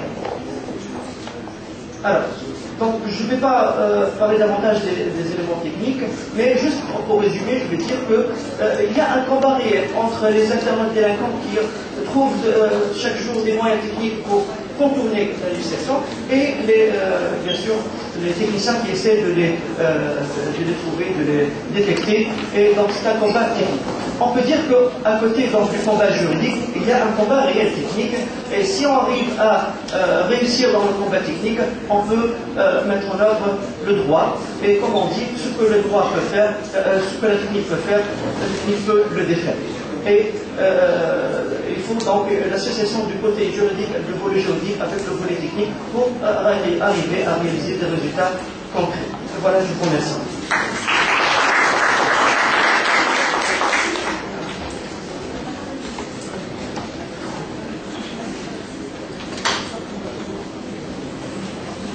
Merci, c'est Shamsuddin. Je découvre un vrai spécialiste et un technicien de l'outil informatique, ça fait plaisir de la part d'un juriste. Chers consoeurs, chers confrères, je vous invite à une pause café. Après, on aura Sidemel Ayel qui va nous faire de la circulation de l'information, d'où la volatilité de la preuve. Donc, des difficultés quant au contrôle, au respect de ce principe fondamental qui est le respect de la vie privée, et quant à la conservation des données et à leur description. Donc, il y a trois problèmes qui sont très importants que je vais poser quant à la manière de traiter ces données personnelles et de les conserver. Le premier problème, qui est un problème très actuel, c'est le cloud computing. Donc, le cloud computing, c'est le fait d'enregistrer, c'est un moyen de sauvegarde des données informatiques sur des serveurs distants. D'où le mot cloud, Sahab. Puis Sahab, c'est un réseau de serveurs qui sont interreliés et qui se trouvent, vous ne savez pas où ils se trouvent exactement. Donc qui fait ça? Donc ce sont des entreprises spécialisées qui le font pour le compte d'autres entreprises, par exemple des banques, des établissements financiers ou de grosses boîtes qui ont besoin de conserver et qui n'ont pas les moyens de financer parce que la conservation coûte énormément d'argent. Donc on les conserve à travers ces serveurs. Et comment les entreprises gèrent les données? Elles les gèrent à travers des logiciels. Je vous donne un exemple. Si vous ouvrez maintenant votre ordinateur, vous ouvrez comment il s'appelle? Le Dropbox. Donc le Dropbox, c'est un logiciel qui vous permet de vous partager entre membres de famille ou amis des photos. Donc vous avez un compte, c'est comme le compte d'un réseau social, vous avez un compte, vous avez un numéro d'accès et vous accédez à toutes vos photos et des images, et vos images et à tout ce qui est de plus intime à la personne. Et vous ne savez même pas qui peut les gérer ou qui peut accéder. Donc là, il y a un problème qui se pose, il y a un risque pour les données personnelles qui sont stockées dans des serveurs qui sont gérés par des personnes, donc par d'abord des États qui peuvent ne pas respecter les droits fondamentaux. Je vous donne un exemple, la loi américaine Patriot Act Elle permet aux autorités américaines d'avoir accès à toutes les données conservées dans les serveurs relevant de sa compétence territoriale sous prétexte de la menace de la sécurité de l'État. Donc il n'y a aucun respect à ces données qui sont stockées du moment que c'est la compétence de l'État où se trouvent ces serveurs. Donc c'est ce qui pose problème concernant la véritable et la protection effective de la vie privée et des données personnelles. Le droit à l'oubli. La loi tunisienne de 2004, qu'est-ce que le droit à l'oubli d'abord? C'est le droit à une personne d'effacer les données qu'elle met après un certain laps de temps qu'elle publie sur la toile, après un certain laps de temps, c'est-à-dire après une durée déterminée, une année ou 2 ou 3. Donc on a le droit d'effacer tout pour que ces données ne nous suivent pas indéfiniment dans le temps. Donc on peut, pour des raisons professionnelles, donc enlever ce qu'on a mis sur Facebook l'année dernière ou celle d'avant. Donc parce que ces données risquent de porter atteinte ou de léser le futur employé qui travaillerait dans cette boîte. Donc dans ce cas-là, on doit accorder à l'internaute le droit à l'oubli, c'est-à-dire le droit de tout effacer après un certain laps de temps. Malheureusement, la loi de 2004 ne fixe pas la durée de la conservation des données, mais je pense que dans le projet de loi qu'on est en train d'étudier, on a fixé la durée d'une année pour que ces données soient conservées pour les besoins de l'enquête. Donc, plusieurs risques. Le troisième, c'est la géolocalisation. On a presque tous des smartphones et on sait très bien qu'il y a une option de localisation. Sur Facebook aussi, il y a cette option. Donc on vous trace, où vous passez, vous êtes retracé. On vous retrouve partout. Et bien, je pense que c'est la plus grande atteinte à la vie privée. C'est révolutionnaire. Bon, c'est un choix. Il faut dire que c'est un choix. C'est-à-dire qu'on choisit d'activer ou de désactiver cette option. Mais je pense,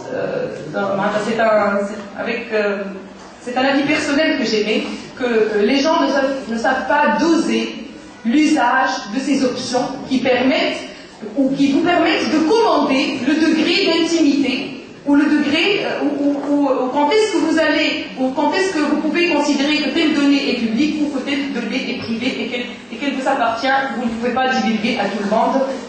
Voilà, donc il faut savoir gérer ses données personnelles pour ne pas, ou gérer ses affaires personnelles pour ne pas les mettre à la disposition du public au risque donc d'être lésé.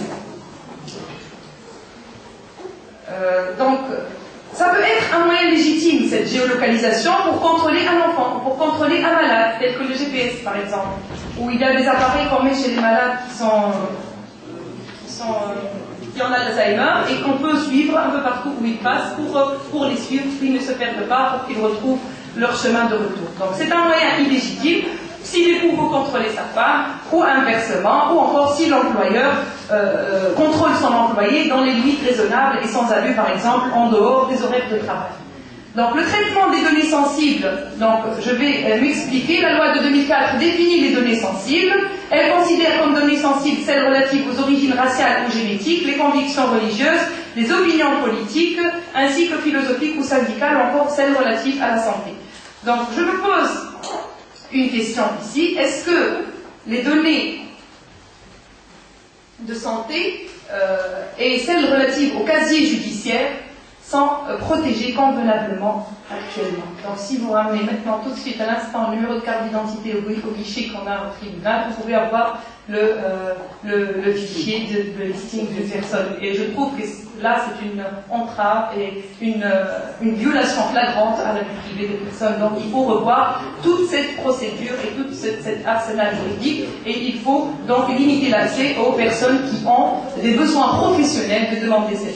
Les hôpitaux, les cliniques, elles collectent des données parfois à l'insu même de la personne. Tous les infirmiers et les infirmières, le personnel médical et paramédical a accès à tous les dossiers. Il n'y a aucune protection ni dans la conservation des fichiers informatiques ni des fichiers papier. Donc là, c'est une très grande atteinte, d'où la nécessité de mettre en œuvre, véritablement en œuvre, la loi de 2004. Donc le principe, c'est l'interdiction du traitement de ces données sensibles, et l'exception, c'est le traitement avec autorisation. Donc l'usurpation d'identité. Donc qu'est-ce que l'usurpation d'identité? Donc l'usurpation d'identité, c'est une création d'une nouvelle d'abord, donc sur le net, on crée une nouvelle identité, c'est ce que j'ai dit tout à l'heure. Donc cette identité peut être usurpée par une autre personne. Donc c'est un agissement intentionnel qui a pour objectif l'usage ou l'exploitation illicite de données ou informations appartenant à autrui pour une fin illicite en vue d'en tirer un profit.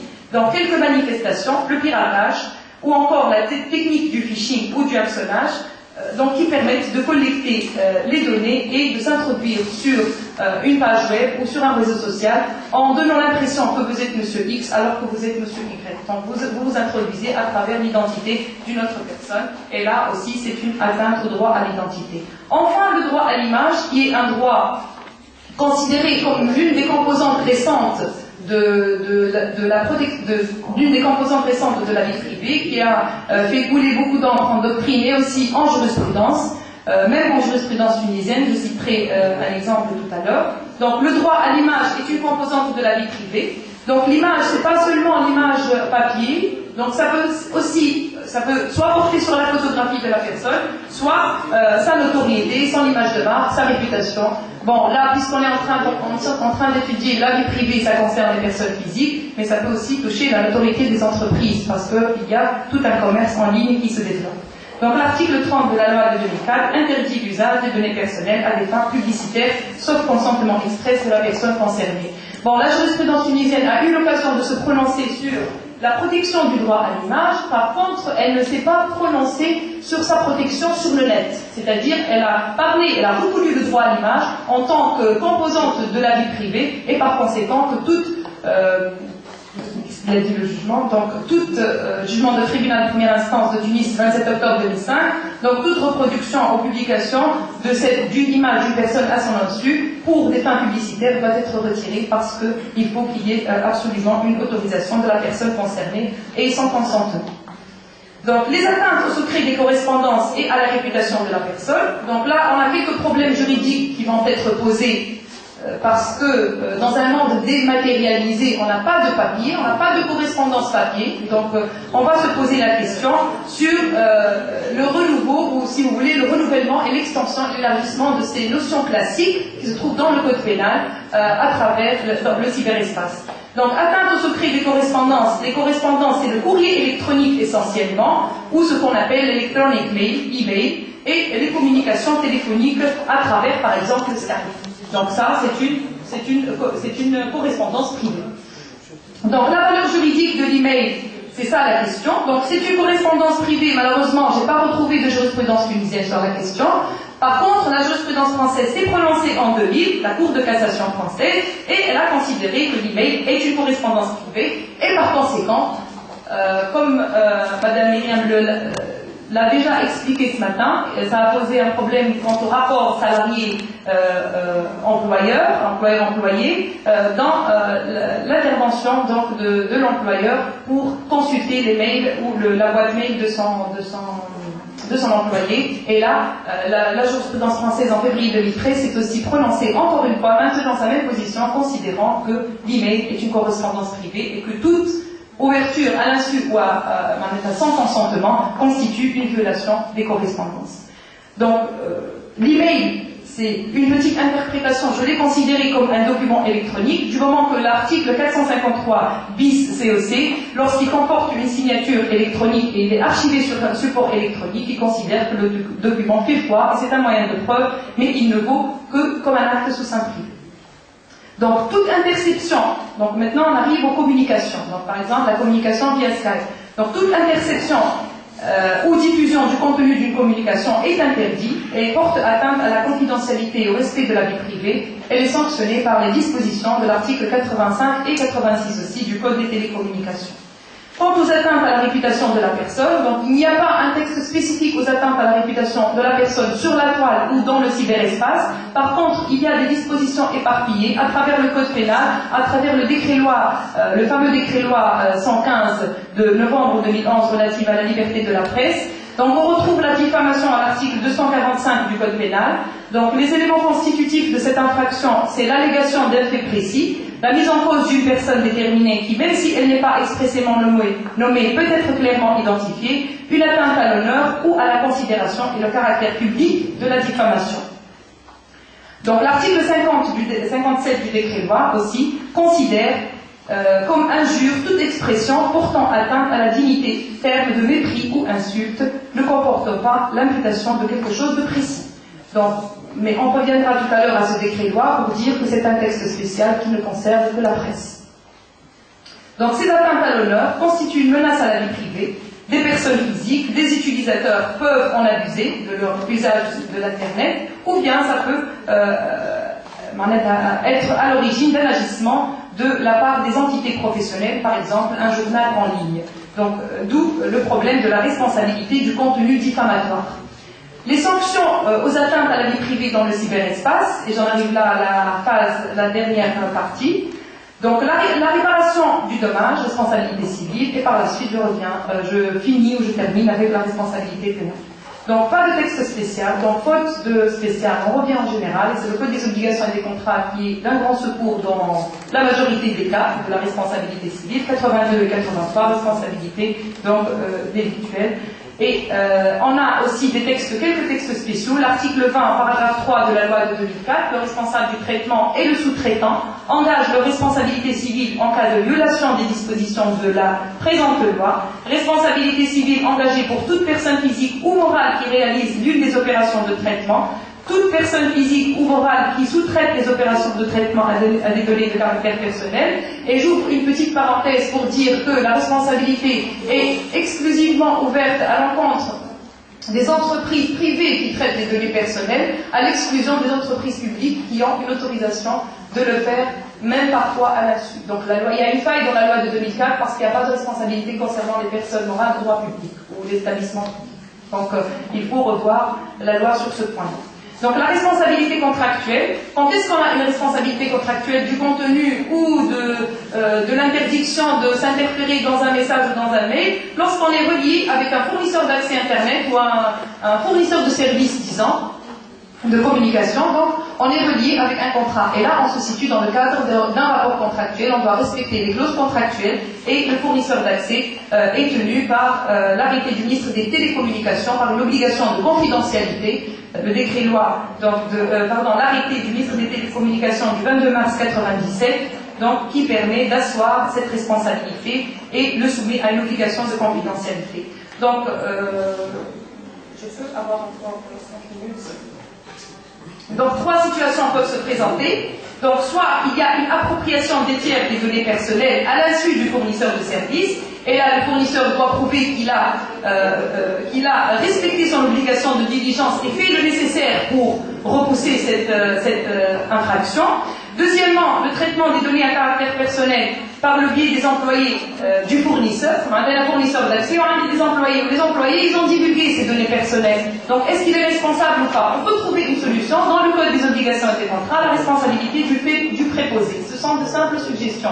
Article 245 du Code des obligations et des contrats. Troisième situation, la responsabilité du contenu portant atteinte à la vie d'autrui. Donc, lorsque le contenu est transmis uniquement par le fournisseur d'accès, mais qui contient des propos diffamatoires.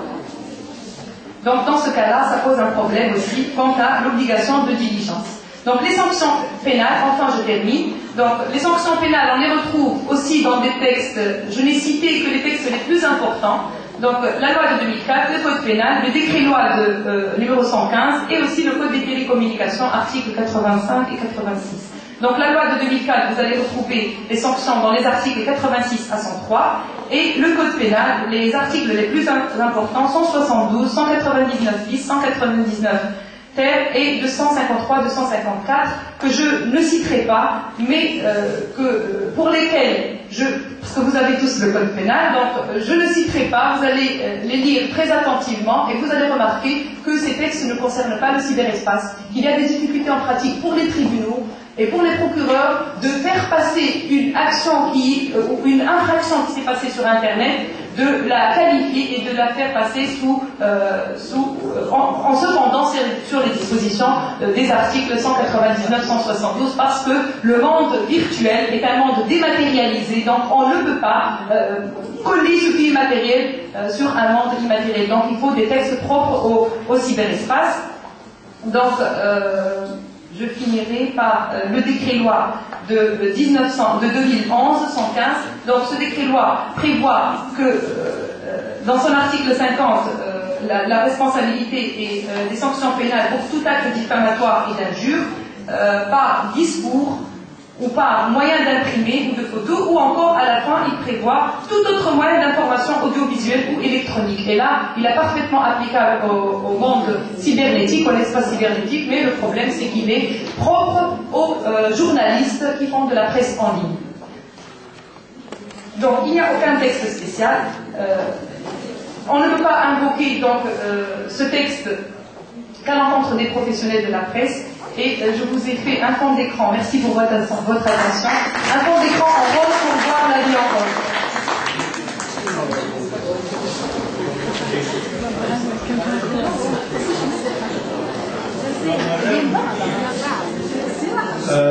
Chers consoeurs et confrères, on arrive, il est 13h, et on arrive à la fin de cette matinée. Alors, si vous insistez, on va ouvrir le débat pour une trentaine de minutes. Sinon, si vous le voulez bien, parce que cet après-midi, on va avoir du pain sur la planche, parce qu'on va avoir à discuter, avoir un aperçu sur le projet de loi, sur justement la cybercriminalité, avec notre confrère Mohamed Messaï. On va aussi avoir un thème très important à débattre qui est l'atteinte au système d'information par notre confrère Abdelmouna Kiwa, et puis surtout 2 interventions sur la situation telle qu'elle se présente au niveau du cyberespace, c'est-à-dire au niveau international. Donc, comme vous voulez, si vous êtes nombreux à demander qu'il y ait un débat, on va faire un débat. Sinon, on se prend 1 heure de répit et on reprend à 2h ou 2h30 si vous voulez nos travaux pour pouvoir les terminer, parce qu'on a certains parmi nous doivent nous quitter vers 17h, 17h30. Alors, combien de demandeurs de débat? 1. Démocratiquement, il y a unanimité à ce qu'on reporte le débat pour cet après-midi. Il y a un programme à respecter. Oui, mais pour le confort de tous, je crois qu'il est bon qu'on reporte le débat cet après-midi. Et je vous remercie de votre attention. Et j'insiste à ce que vous soyez présents pour qu'on débatte ensemble le projet de loi et qu'on suive l'actualité de notre pays. Merci infiniment.